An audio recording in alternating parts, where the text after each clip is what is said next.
छत्तीसगढ़ के दूर दराज इलाकों में लोगों को अब तकनीक की जटिलता और नेटवर्क की कमजोरी के चलते अपने हक का चावल भी पाना मुश्किल हो गया है। सरकार की चावल उत्सव जैसी सराहनीय योजना भी तब तक अधूरी लगती है जब तक जमीन पर इसका लाभ न पहुंचे।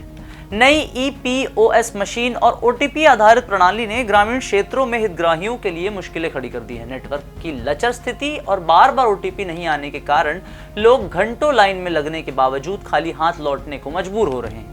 ऐसे कई उदाहरण सामने आ चुके हैं जहां लोगों की परेशानी गुस्से में बदल गई। यहां तक कि गरियाबंद में राशन दुकान का गेट तक तोड़ दिया गया।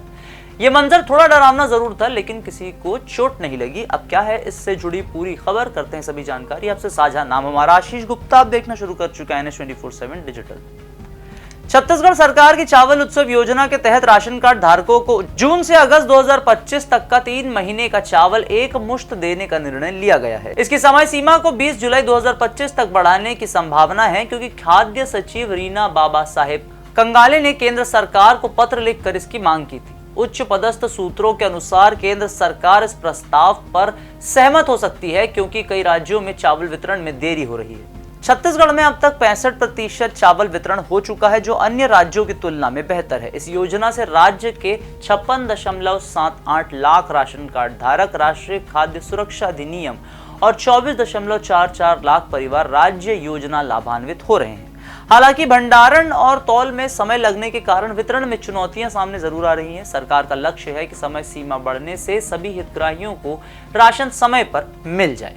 राशन वितरण के लिए नई EPOS मशीन दी गई है, लेकिन ये तकनीकी समस्याएं पैदा कर रही हैं। पहले फिंगरप्रिंट मशीनों का उपयोग होता था, जिन्हें UIDAI ने 31 मार्च 2025 को बंद कर दिया था। नई मशीनों में राशन लेने के लिए 6 बार OTP की जरूरत पड़ती है, जो 3 माह के चावल वितरण के लिए अनिवार्य है।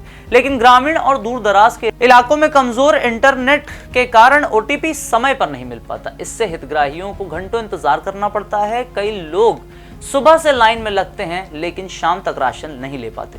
गरियाबंद जिले में हाल ही में हितग्राहियों ने लंबे इंतजार से परेशान होकर राशन दुकान का गेट तोड़ दिया था, जो इस समस्या की गंभीरता को साफ साफ दर्शाता है। राज्य सरकार ने स्थिति को गंभीरता से लिया है। खाद्य मंत्री दयालदास बघेल ने गरियाबंद का दौरा कर स्थिति का जायजा स्वयं लिया। उन्होंने पाया कि सर्वर की तकनीकी समस्याएं और OTP मिलान में दिक्कतें राशन वितरण को प्रभावित कर रही हैं। सरकार अब इन समस्याओं के समाधान के लिए काम कर रही है। सूत्रों के अनुसार केंद्र सरकार से समय सीमा बढ़ाने की अनुमति मिलने की उम्मीद है, जिससे वितरण प्रक्रिया को सुचारू रूप से वापस शुरू किया जा सके। इसके अलावा तकनीकी समस्याओं को दूर करने के लिए नई मशीनों के सॉफ्टवेयर और नेटवर्क सुधार पर भी ध्यान दिया जा रहा है। सरकार का कहना है कि जल्दी सभी राशन कार्ड धारकों को बिना परेशानी के राशन मिलने लगेगा।